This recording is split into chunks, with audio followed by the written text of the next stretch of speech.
Alhamdulillah nahmaduhu wa nasta'inuhu wa nastaghfiruhu wa na'udzu billahi min syururi anfusina wa min sayyiati a'malina. Wa may yahdihillahu fala mudilla lahu wa may yudlil fala hadiyalah. Assalamu ala Rasulillah Muhammad ibni Abdillah. Wassalatu wassalamu ala Rasulillah wa alihi washabihi wa man wala, amma ba'du. Pertama-tama kita panjatkan puja dan puji syukur atas kehadiran Allah Subhanahu wa taala yang telah menciptakan semua dunia ini beserta isinya, dan tak lupa pula sholawat serta salam semoga tercurahkan kepada baginda Nabi Muhammad SAW. Pertama-tama kami sangat banyak berterima kasih kepada pengasuh Madin Miftahul Ulum, yaitu Ustadz Khairul Huda, dan juga PJGT saya penanggung jawab guru tugas Ustadz Muhibbun Aman Ali, yang mana beliau sudah saya anggap orang tua sekaligus guru saya. Ketika saya salah, saya diingatkan.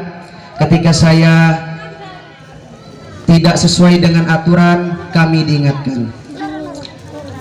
Dan terima kasih semua, mulai dari awal tahun, mulai dari segi konsumsi dan juga tempat-tempat yang lainnya. Kami tidak bisa membalas apapun, hanya bisa memberikan seadanya dari kami. Kemudian yang kedua, kami minta maaf banyak-banyak, minta maaf kepada wali murid Miftahul Ulum, yang mana mungkin saya dalam mendidik kawan-kawan Miftahul Ulum ini tidak sesuai apa yang mungkin dengan yang ajarkan kita. Karena apa? Ya karena memang butuh kesabaran. Saya menjalankan kewajiban dari pesantren, mulai pokoknya semua peraturan-peraturan harus dikerjakan, mulai dari menjaga anak, mulai dari mengisi kelas yang kosong dan yang lainnya. Dan mungkin yang sering saya lupa itu ketika kewajiban saya, yaitu adalah ketika pagi hari saya tidak membersihkan madrasah, karena setelah sholat, setelah wirid, mungkin saya ngantuk dengan kegiatan semalam, saya tertidur hingga Bu Lulu yang menyapu. Mohon maaf sebesar-besarnya. Dan mungkin yang sangat tidak disukai yaitu adalah masalah tentang ketika saya terlalu kasar kepada murid-murid Miftahul Ulum.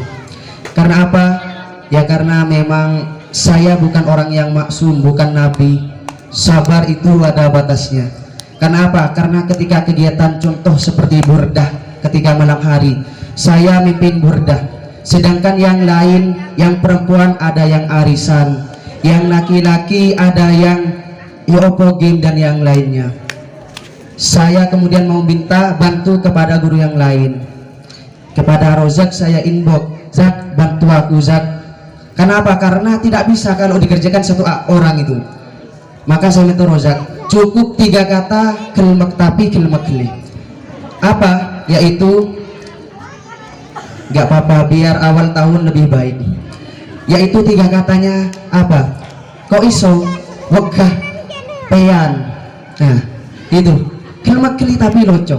Kemudian ketika sholat lagi, selain saya mengatur anak untuk mengambil wudhu, ada yang main air, ada yang main bola, saya sendiri. Ketika saya nyuruh Rozak, Zak ayo imam deng megendeng. Kemudian kemana? Biasanya ke dalamnya Pak Muhib. Setelah sholat di pertengahan, beliau datang. Wirid tidak, masih belum selesai, beliau pergi. Dikerjakan oleh satu orang.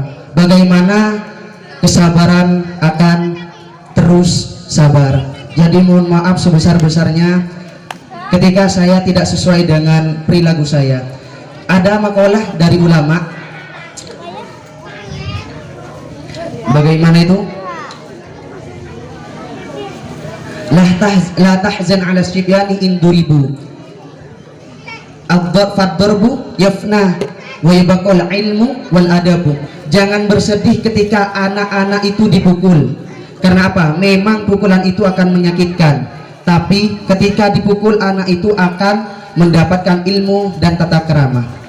Faddarbu yanfa'uhum wal ilmu yarfa'uhum. Pukulan itu akan bermanfaat. Maksudnya apa? Maksudnya akan lebih baik ke depannya. Wal ilmu yarfa'uhum, dan ilmu akan mengangkat derajatnya.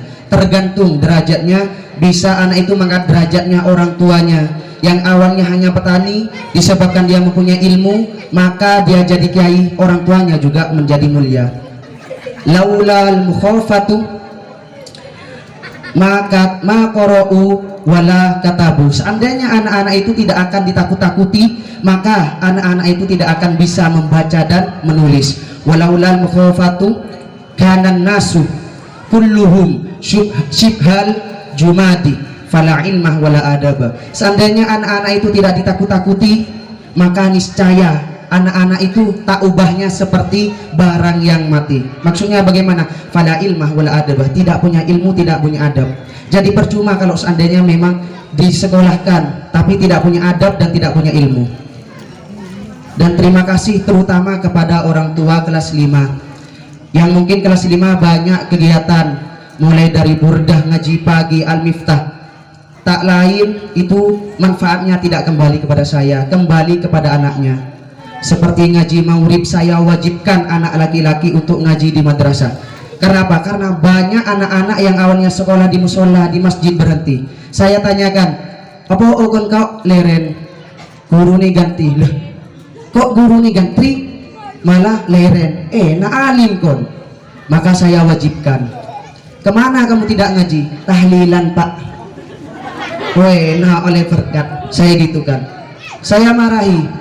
Bukannya saya tidak mau anak-anak ini ku tahlilan, bukan.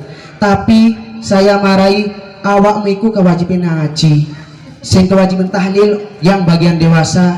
Awakmu lewis wa pinter ngaji, kamu yang akan menggantikan orang yang baca tahlil itu. Dan alhamdulillah, yang bukan saya mengharum-harumkan nama saya, tidak, tapi dengan semangatnya anak-anak yang awalnya ngajinya seperti orang Cina, bagaimana? Bismillah, alhamdulillah jadi bagus. Bukan disebabkan saya, bukan, disebabkan semangat putra-putra jenengan. Kemudian yang ketiga, kepada murid-murid Miftahul Ulum, saya banyak-banyak terima kasih kalian telah semangat, telah mengikut andil kegiatan-kegiatan di madrasah. Dan saya minta maaf ketika saya banyak mungkin kekerasan kepada kalian. Saya demi Allah tidak benci, tapi agar supaya kalian lebih baik ke depannya. Ketika kalian baik, maka semuanya baik, guru dan orang tuanya juga baik. Kemudian dan kepada warga Pandansari, saya mohon maaf ketika saya punya tingkah laku atau ucapan yang tidak pantas untuk dilakukan. Pandansari ini telah mengajari saya banyak hal kebaikan, mulai dari kegiatan-kegiatan perempuan, laki-laki, anak-anak, banyak. Kalau di Surabaya, jangankan pengajian, mau sholat pun untung. Itu kalau di Surabaya. Maka di sini saya banyak mempunyai pelajaran dari Pandansari ini. Dan yang terakhir, kepada yang alumni, saya pesan kepada, pertama pesan saya kepada murid, jaga akhlak kalian, jangan pernah memalukan madrasah ini. Akhlak itu fakul ilmi. Percuma kalian pintar tapi tidak mempunyai akhlak, maka tak ubahnya seperti kalbahaim, seperti hewan. Bagaimana hewan tidak dianggap orang? Kemudian yang kepada alumni, ketika kalian keluar dari sini, sepenuhnya hakikatnya kalian bukanlah alumni, tapi tetap santri di Madin ini. Ketika kalian diwajibkan pengajian di sini, maka berangkat. Ketika madrasah atau gurunya di sini itu mempunyai pekerjaan dan minta tolong kepada kalian, maka berangkatlah, kecuali kalian sibuk. Jangan pernah kalian kalau tidak sibuk, Pak, ngapunten Pak, capek dan yang lainnya. Karena apa? Karena ada satu makalah, salah satu di dalam kitab Risalatul Kusyairiyah, salah satu ketika saya ngaji di Kiai Maimun Sarang, yaitu mayaqulu li syaikhihi lima lam yufli abadan. barang siapa yang berkata kepada ke gurunya lima itu krono opo, ketika disuruh gurunya, gak pak, kesel pak, lam yufli abadan, percuma, kalian itu tidak akan beruntung abadan seumur hidup, cuman hanya bilang gitu saja. Jadi ketika kalian tidak sibuk datang, karena apa? Karena guru itu kata Rasulullah wa afdaluhum, guru itu lebih mulia dari orang tua, lebih mulia dari mertua. Jadi salah satu intinya nomor satu adalah akhlak kalian jaga. Dan yang terakhir, saya minta mohon maaf kepada semuanya, tidak tanpa terkecuali, karena ya tidak luput dari salah seperti itu. Kemudian 1 minggu lagi ini kami sendiri pribadi akan pulang, dan saya minta keikhlasannya, saya tidak mau mempunyai hakul adami, mempunyai salah satu persatu kepada jenengan. Takutnya ada wali murid saya lewat tidak nyapa, bukannya saya sombong, karena terlalu banyak, mungkin yang kenal, mungkin yang pernah saja seperti itu. Dan aslinya saya lebih nyaman di Pandansari ini, mulai dari cuaca, masyarakatnya tentram dan yang lain. Tapi sama orang tua sudah dipesan, gak usah cari orang sana, jauh keluh Singatra, aslinya enak sini. Apakah sudah nemu? Gak paham. Intinya saya minta mohon maaf, dan amalkan ilmu kalian sesuai apa yang mungkin saya berikan kepada kalian. Itu saja dari saya. Assalamualaikum warahmatullahi taala wabarakatuh.